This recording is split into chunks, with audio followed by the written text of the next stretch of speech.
We're also talking more today about prisoners earning around £12,000 a year under new proposals by Justice Secretary Ken Clarke to get prisoners in England and Wales working a 40-hour week. Let's go to the lines where Bobby Cummines, the Chief Executive of Unlock, the National Association of Reformed Offenders, is waiting for us right now this morning.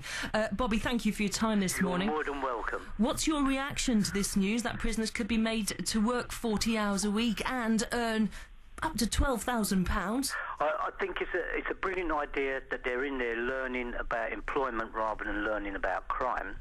And I think it's also a brilliant idea that, charities should be given some of that money, whether it be victim support, whether it be cancer research or Save the Children. I think they should pay back.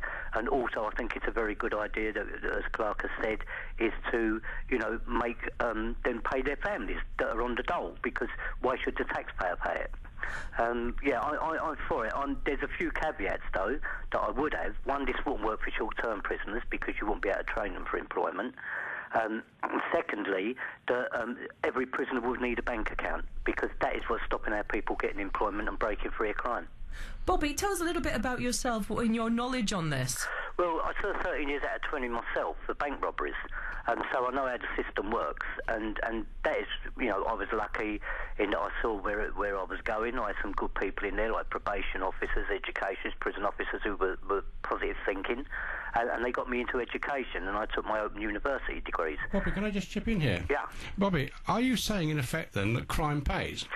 Because just to make my point, I said at the moment there's 1.5 million people on benefit because they're unemployed, because presumably they can't get a job. Yeah. So if they were to go out and rob a bank, and then get locked up, they could earn £12,000 a year, which they might have difficulty doing if they were to lead an honest life. Well, perhaps. Then we've got to look at society rather than the person, haven't we? We're society are failing them rather than them failing society. Because if our education is that bad, where we can't get people trained up so that they can get employment, then I would say we need to look at the education system. Bobby, there are 1.5 million people out there that are unemployed. Yeah. Why should they turn to a life of crime? No, I'm not saying they should turn to a life of crime. You're turning it round here, and I'm not having due respect, I think you're doing the turning around. No. What I'm saying is you can either have people in prison at the moment. In prison, it's a university of crime. They go in for a motoring offence. By the time they come out, they learn how to cut drugs, where to get guns, and they're networking in crime. If I can just take I don't want the next victim of crime to happen. So what I'm saying is let's train them for employment, so they're a taxpayer and not the burden on the taxpayer. Surely Bobby does have a point there. This is a problem that does exist, and there's, you can't put the genie back in the bottle to that degree. No, you can't. But let's just go through a very simple process and cause and effect. You get an otherwise law-abiding member of the public who is unemployed, who attacks a traffic warden, a parking enforcement officer, gets a 6-month sentence, can then earn some money, minimum wage, so he can earn his £6,000 over 6 months in jail. Is he not being rewarded for bad behaviour? No, I think what is happening there is rehabilitation, which is not what's happening in prisons today. Bobby, tell us then tell us, Bobby, about a little bit more about what Unlock does, and also what I think you're going to go on to say then what actually does happen in prisons. But I'd like you to align very quickly also what it is you attempt to do based on your own experiences. Well, basically, we're talking from experience and not by theory. Now, the only people who know what happens in prison, the prison officers and prisoners, all the rest guess at it. And what we did when we come out of Unlock, there's a lot of good charities to support ex-offenders to get back on the straight and narrow, so they don't commit offences and don't create victims of crime. But there was obstacles that was faced by me from when I came out and wanted to get employment. Though I was highly qualified, it was very much like having a mental health disorder. Once they look at your form, you can say, right, I can do this, I can do this. As long as you don't mention your criminal record, they're reaching out to grab you. As soon as you mention you've got a criminal record, the door slams in your face.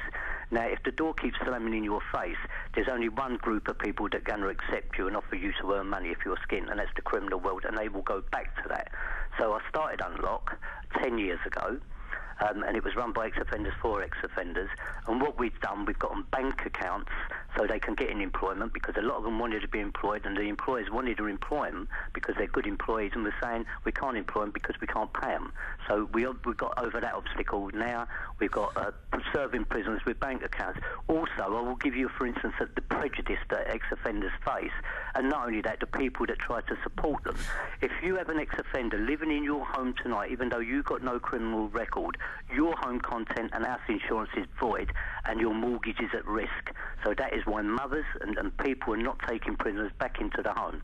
Bobby, you can understand, though, sorry to jump in, you can understand how a lot of people listening to this might make them feel sick to the core, particularly if they have been a victim. Now, here's Justice Secretary Ken Clarke at the Tory conference and commenting just on this. I want to revive a policy that I was always keen on in John Major's last Conservative government, making deductions from the earnings of working prisoners to provide restitution for the victims of crime.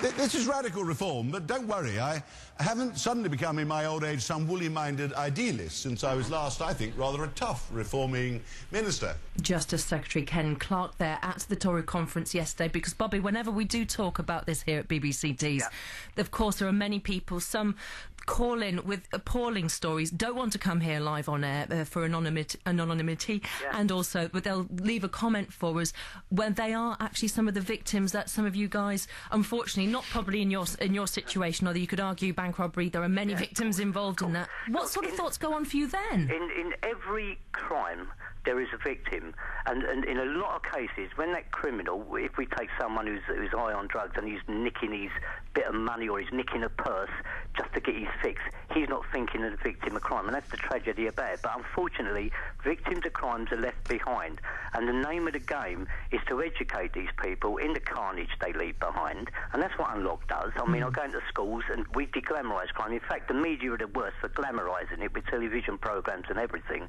We go into schools, de-glamorise crimes, pull kids out of gangs because we don't want them burgling your houses, wrecking your cars and carrying knives and guns. And they listen to us because we've been there. Now, you know, when you talk to kids and you say, look, you're laying on a bed that 200 people slept on before you, they've cut their wrist in, urinated in, it's not cool. They get it from us, they believe it. And that is what we tell them. There is nothing good about crime. It's a nightmare world, and it's the easiest thing to get into, the hardest thing to get out of. Now, when they get in crime, when they get in prison, and you're banged up 23 hours a day, and you're not doing purposeful activity or training for employment, all you're learning about is crime. I don't want them learning about crime. I don't want the next victim of crime to happen. And when we've talked to victims of crime, because I actually support victims of crime campaigns, when we talk to them, the first words out their mouth is, first they were angry, and rightly so, because why should it happen to me? I'll go to work every day, I don't mess with no one, and then I this thug nick my purse or whatever.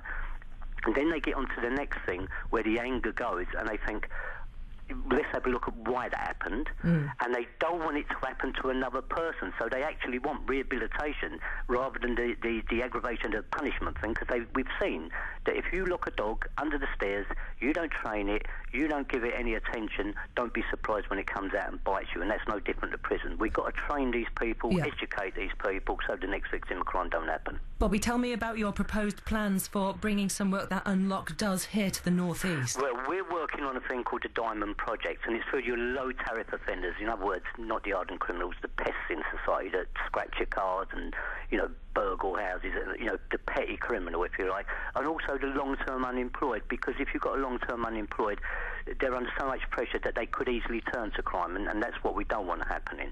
And so what we've looked at areas where people really want work, where they've been deprived work, if you like, and there hasn't been investment, and we've designed a thing called the Diamond Project. Now, the Diamond Project is threefold, really. It would be built by people in your area, used by people in your area and run by your people in your area. It's private investment, not taxpayers' money. It's costing us £48 million, and it's on my website, unlock.org.uk. They can go and have a look at this. And what it is to get the young kids, sports facilities, will get the young people off the streets so they're not being recruited by drug dealers. It will be a place where families can take their kids in and have recreation. There'll be shops there. There'll be GP surgeries there. There'll be training centres there where people can train for employment. There'll be a creche there for single parents who can put their kid in the creche, and if they want to go on to train for employment or higher education, all those facilities will be there for them. Bobby, thank you so much for your time this morning here on BBC Tees. We wish you all the best with that. Thank you. Bobby Cummines, he's the Chief Executive of Unlock, the National Association of Reformed Offenders.